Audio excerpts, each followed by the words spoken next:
Welcome back, horror fans. BH Pumpkinclaw here. Stephen King's It can be called the greatest horror novel ever written. At a little over 1,100 pages, it is packed with enough horrific nightmares from the inner circles of hell to make the lengthy book delightful for any horror fan. In 1990, ABC released a miniseries, with the infamous Tim Curry playing the monstrous beast Pennywise the Clown, for an incarnation that has not been met in scale of fright and creating nightmares for generations of youths. When Bill Skarsgård was revealed in his own adaptation of Pennywise on the cover of Entertainment Weekly, it was met with least to say trepidation from loyal fans, mixed with some scorn and hate, added in with calls for boycott against the blasphemy being occurred on the legend built by Curry. It's the internet, and everyone is not going to like everything that is released. But I am debating that the movie should not be seen as a remake of the miniseries, but a more faithful version to the novel. We have seen many remakes, rehashes, reinventions over the past 16 years, and it appears that 2000s have been very lackluster in original content.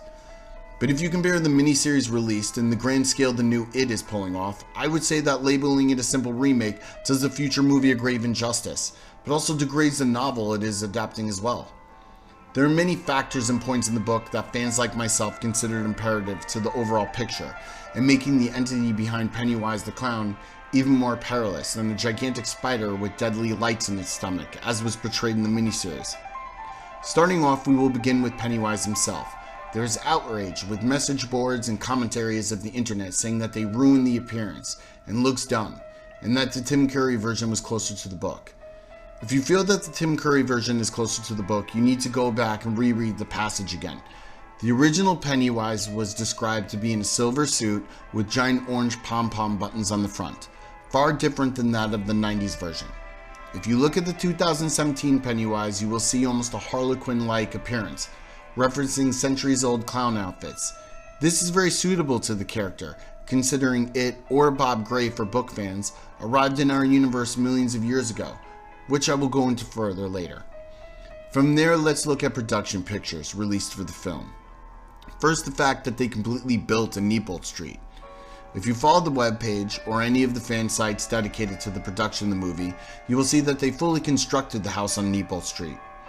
For those unaware, this house is where the Losers Club strength gathers together to confront the evil Pennywise for the first time. This is important since the in-depth meaning behind the book is that the power of imagination and the strength of a child's belief could overpower even the most evil of beings from out of this world. And these children not only confront the monster, but go rapping at its front door. This is necessary for not only building the strength and sheer magnitude of the antagonist, but setting up the amount of burden and tribulations that the group will have to overcome, and their strength is in their ability to come together, even in the face of fear. From there, we can go into other information that has been leaked, such as images of Paul Bunyan's statue, and the rumors of the ironworks, the size of the set design where they built the actual sewer system.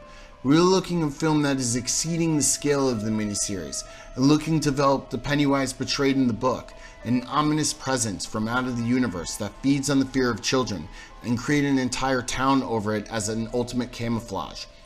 That is specifically what I felt was lost in the miniseries and left out, that it was Derry, and Derry could not survive without it. Yes, the miniseries is fun to watch, with Tim Curry and his creepy smile and hard laugh, but if you have read the book as many times as I have, then you know it is the watered-down, abridged version. It does not begin to explain the magnitude of the evil behind the story, the importance that even in the face of fear, friendship and belief in the purest strength can defeat evil in its many forms. From that aspect, I feel we are getting a more faithful adaptation of the book, not just a remake. These differences are important to remember come September, and is doing the novel and the movie yet to be released a great disservice calling it a remake.